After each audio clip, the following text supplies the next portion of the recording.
से दूर, खबरों से भरपूर। जय भारत, जय संविधान। दोस्तों, देश के जाने माने सोशलिस्ट, सेकुलर, समाजवादी रहनुमा, आज़ादी के आंदोलन को अपनी आंखों से देखने वाले देश के पूर्व लोकसभा सांसद इलियास आज़मी ने भारत सरकार पर हमला बोला है। उन्होंने केंद्रीय मंत्री मुख्तार अब्बास नकवी के जरिए बीते दिनों ये कहे जाने पर कि भारत मुसलमानों के लिए स्वर्ग है, उन्होंने प्रहार करते हुए कहा है कि ये स्वर्ग उस नर्क से बेहतर है जो इस स्वर्ग से पहले था। यानी उन्होंने उन सरकारों की तरफ इशारा किया है जो भाजपा से पहले की सरकारें थी। आइए सुनते हैं इलियास आज़मी ने क्या कुछ कहा है। मुख्तार अब्बास नकवी की जन्नत में उन मुस्लिम एक्टिविस्ट पर शैतानी कानून का इतलाक किया गया है जिनका कोई कसूर नहीं। क्या उनकी जन्नत का यही कानून है? तो इससे अच्छी तो पुरानी जहन्नम ही थी। इस जन्नत की क्या जरूरत थी? हम उनसे यही कहेंगे कि तू तीर आजमा, हम जिगर आजमाए। इलियास आज़मी साहब ने साथ ही साथ साधुओं की हत्या के लिए भारतीय जनता पार्टी पर संगीन आरोप लगाए हैं। उन्होंने कहा है कि भारतीय जनता पार्टी साधुओं की हत्या करा रही है और इसके जरिए से मुल्क में बहुत बड़े पैमाने पर बहुत कुछ होने की आशंका है। आइए सुनते हैं इलियास आज़मी ने क्या कुछ कहा। सबसे तशवीशनाक बात यह है कि जगह जगह साधुओं की हत्या हो रही है और हत्या करने वाले सब भाजपाई हैं। इसका मतलब है क्या भाजपा बड़े पैमाने पर कम्युनल राइट चाहती है? इस सवाल पर हर हिंदुस्तानी को गौर करना चाहिए। इलियास आज़मी ने साथ ही इस बात का भी संगीन आरोप लगाया है कि किस तरह से कोरोना के किट के नाम पर बड़े पैमाने पर गड़बड़ झाला घोटाला चल रहा है। उन्होंने साथ ही और कई अहम मुद्दे उठाए हैं। आइए सुनते हैं इलियास आज़मी ने क्या कुछ कहा है। भ्रष्टाचार का यह हाल है कि विधायक जो भ्रष्ट कहे जाते थे वो अपनी निधि जो दिया था उन्होंने उसको वापस मांग रहे हैं, इसलिए कि उनकी निधि 60-70% भ्रष्ट कर्मचारी और अधिकारी खा जाएंगे और खा रहे हैं। जो सरकार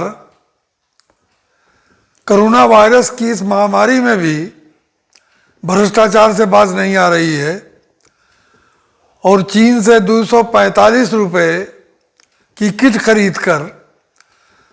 खरीदवा कर खुद उसको 600 में खरीद रही है।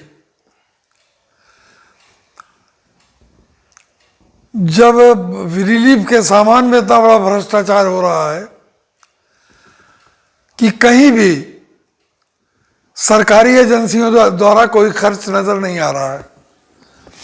मदद हो रही है लेकिन वो मदद पब्लिक के मुखैर लोग एक दूसरे की कर रहे हैं, वो बड़े पैमाने पर हो रही है। इतना पैसे का रेला जो है 1,70,000 करोड़ का पैकेज खुद भारत सरकार ने दिया। प्रधानमंत्री केयर फंड में उन सारे लोगों ने पैसा दिया, भ्रष्ट पूंजीपतियों ने, जिनको अपनी टीआरपी बढ़ानी थी उसमें पैसा देके। वो पैसा गया कहाँ, जा कहाँ रहा है? अब अन्ना कहाँ बैठे हैं? मैंने भी अपना पूरा टाइम लगाया था। मैं पूछता हूं कि अन्ना कहाँ बैठे हैं? क्या ये भ्रष्टाचार अब उनको नजर नहीं आ रहा है?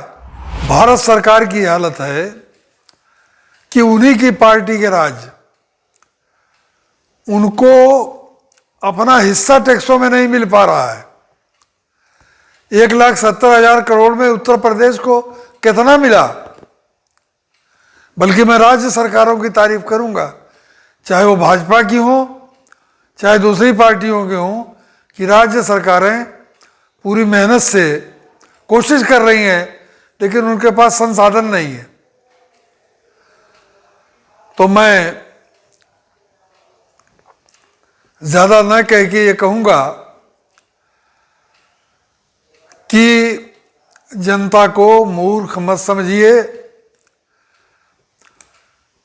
कहीं और नहीं, खुद अपने लोकतंत्र के इतिहास को सामने रखिए। बड़ी बड़ी ताकतों का पता नहीं लगा है, इसलिए इस मौके पर तो जनता को लूटने का काम बंद कर दीजिए, जनता को भरमाने का काम बंद कर दीजिए। अटल बिहारी वाजपेयी यानी जो पूर्व प्रधानमंत्री थे, उन्होंने इनको इस बात का ऑफर भी किया था कि आप हमारी सरकार में काम कर सकते हैं। अटल जी ने इलियास आज़मी साहब को मंत्री बनाने का भी ऑफर दिया था। साथ ही साथ इलियास आज़मी वो नाम है जिन्होंने न सिर्फ देश की आज़ादी के आंदोलन को अपनी आंखों से देखा है, बल्कि उन्होंने देश के संविधान के निर्माता डॉक्टर BR अम्बेडकर के जमाने को भी बहुत करीब से देखा है। उन्होंने VP सिंह साहब के साथ भी काम किया है। बसपा को बनाने में उनका बहुत बड़ा योगदान माना जाता है, बहुजन समाज पार्टी। उन्होंने काशीराम को बहुत करीब से देखा है। मायावती के साथ भी उनको काम करने का मौका मिला, मुलायम सिंह के साथ भी उनको काम करने का मौका मिला, और अटल जी ने खुद अपने मंत्रिमंडल में उनको आने का ऑफर किया था। इलियास आज़मी ने इस बात का दावा वतन समाचार से बातचीत में किया था। अब आप सोचिए कि ये खबर है या खबर में खबर है या खबर ही खबर है। दोस्तों, अगर हमारे एपिसोड आपको पसंद आया हो तो आप जरूर इसको शेयर करें, लाइक करें, सब्सक्राइब करें, और सब्सक्राइब करते वक्त राइट साइड में घंटी का बटन दबाना ना भूलें, ताकि वतन समाचार के माध्यम से सही और सटीक जानकारी बिना किसी ब्रेक के आप तक पहुंचती रहे।